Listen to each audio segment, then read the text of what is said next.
Hi అండి అందరికీ. ఇలా టీవీ చూస్తూ పని చేస్తా ఉంటే అసలు ఆ పనే తెలవదు కదండీ. నాకైతే చాలా కష్టమైన పని ఈ వెల్లిపాయల పొట్టు తీయడం అండి. అల్లం పేస్ట్ కోసం వెల్లిపాయల పొట్టు తీస్తున్నాను.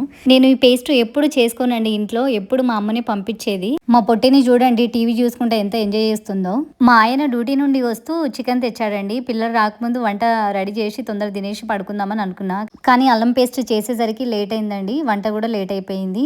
పిల్లలు మార్నింగ్ ఫాస్ట్గా తినేసి వెళ్ళిపోతారు కదా. ఈవినింగ్ వచ్చిన తర్వాత కూడా కొంచెం ప్రశాంతంగా తినొచ్చులే అని నాన్ వెజ్ అయితే మా బాబుకి బాగా ఇష్టం. మంచిగా తింటాడండి. నాకైతే పిల్లల గురించి ఈవినింగ్ వచ్చాక ఏం చేయాలి, మార్నింగ్ ఏం చేయాలి ఇదే ఉంటుందండి మొత్తం. అంటే వంట ఏం చేయాలని ఊకే అనుకుంటా ఉంటా. అందరి మమ్మీలు ఇంతే కావచ్చు కదా. ఈ వంటతోని పెద్ద తలకాయ నొప్పి ఉందండి. వీడిని చూడండి కర్రీ అయిపోయిందా మమ్మీ అని ఎలా వచ్చాడో. ఎంత తొందర అయిపోతే అంత తొందర తిందామని చూస్తున్నాడు వీడైతే. ఇలా నాన్ వెజ్ చేసేటప్పుడే వీడు వస్తాడండి ఏమైనా హెల్ప్ చేయాలా మమ్మీ అని. ఈమెను చూడండి మా పొట్టిని, నేను కూడా వస్తా వీడియోలో అని ఎలా పని చేస్తున్నట్టు యాక్టింగ్ చేస్తుందో.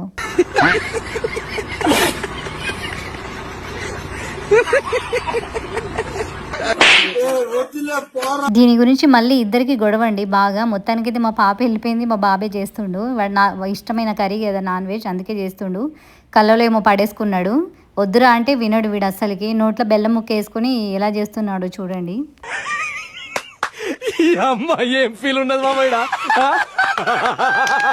చికెన్ కర్రీతో పాటు జొన్న రొట్టెలు కావాలండి వీళ్ళకి. మా బాబు మా ఆయన ఇద్దరికి బాగా ఇష్టం. ఏదైనా నాన్ వెజ్ చేసేటప్పుడు జొన్న రొట్టెలు చేయమని అంటారు. అది చేయడం ఏమో కొంచెం యాస్ట్ అనిపిస్తుందండి. అయినా తప్పదులే, కొంచెం హెల్దీ కదా, చేస్తేనే బెటర్లే. ఈ రొట్టెలు తినే వాళ్ళకి ఏం కాదు, బాగానే పోతాయండి. కానీ చేసే వాళ్ళకే కష్టం. చేయడం కొంచెం కష్టమే ఇవి. అంటే రోజు చేస్తే అలవాటైపోద్ది. కాకపోతే ఎప్పుడో ఒకసారి నాలాగా చేసే వాళ్ళకి కష్టమేనండి. వచ్చిందండి మళ్ళీ ఏదో ఎక్స్ప్లెయిన్ చేయడానికి.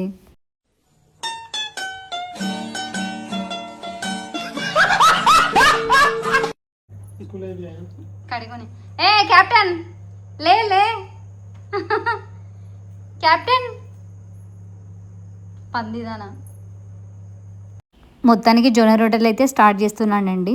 పిండి ఒకటేసారి కలిపి మన గోధుమ చపాతీ లాగా చేసుకోవచ్చు. దీన్ని ఒకటేసారి కలిపి ముద్ద పెట్టుకుంటే సేమ్ మా చపాతీ లాగానే చేసుకోవచ్చు. చాలా ఈజీయే, రోజు చేస్తూ ఉంటే ప్రాక్టీస్ అయిపోద్ది. ఇలా చపాతీ కొలతోని ముందు ప్రెస్ చేసి తర్వాత షేప్ రాకుంటే చేతులతోని షేప్ చేసేయండి. చాలా ఈజీయేనండి చేస్తే, చాలా హెల్దీ కూడా. ట్రై చేయండి ఒకసారి, బాగుంటాయి ఈ చపాతీలు. మస్తు షేడ్స్ ఉన్నాయరా నీలా. అబ్బో కమలాసన్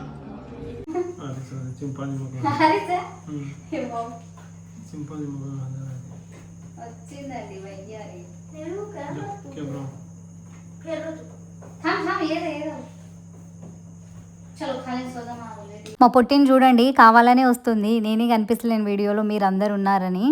అన్నీ చెడగొట్టు పనిలేనండి ఈమె, అందుకే దెబ్బలు పడుతుంది బాగా నా చేతిలో.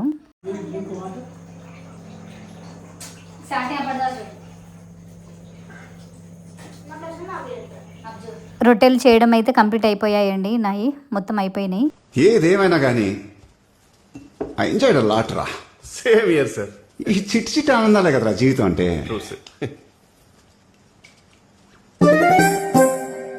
మొత్తానికి వంట అయితే అయిపోయిందండి. వీళ్ళకి పెట్టేశాను. కర్రీలో ఆయిల్ కొంచెం ఎక్కువైపోయింది కానీ టేస్ట్ మాత్రం చాలా బాగుందండి.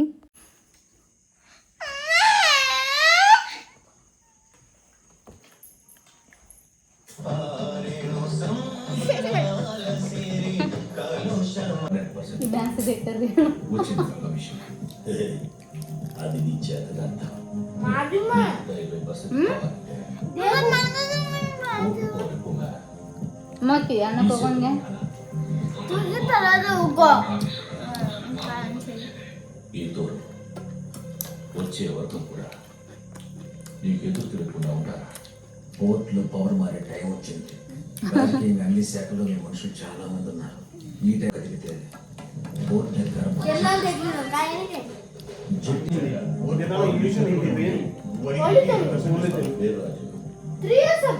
మందిలో 99 మిగిలిన వాడు తప్పు చేసి ఇదే నేను రాసుకున్న నీతి. 56 కార్పొరేషన్లు మన మోచేతుల్లో ఉంటాయి. ఎంత అధికారం మన చేతిలో ఉంటుందో తెలుసా? బిజీ 1300 కోట్లు ఒకే. ఆ తమ్ము పేరే నాయుడు. తిన్నాక మార్నింగ్ బట్టలు మిషన్లో వేయడం మర్చిపోయానండి. ఇప్పుడు వేసేసాను. ఈ వీడియో కనుక మీకు నచ్చినట్టయితే లైక్ చేసి షేర్ చేసి సబ్స్క్రైబ్ చేసుకోండి ప్లీజ్.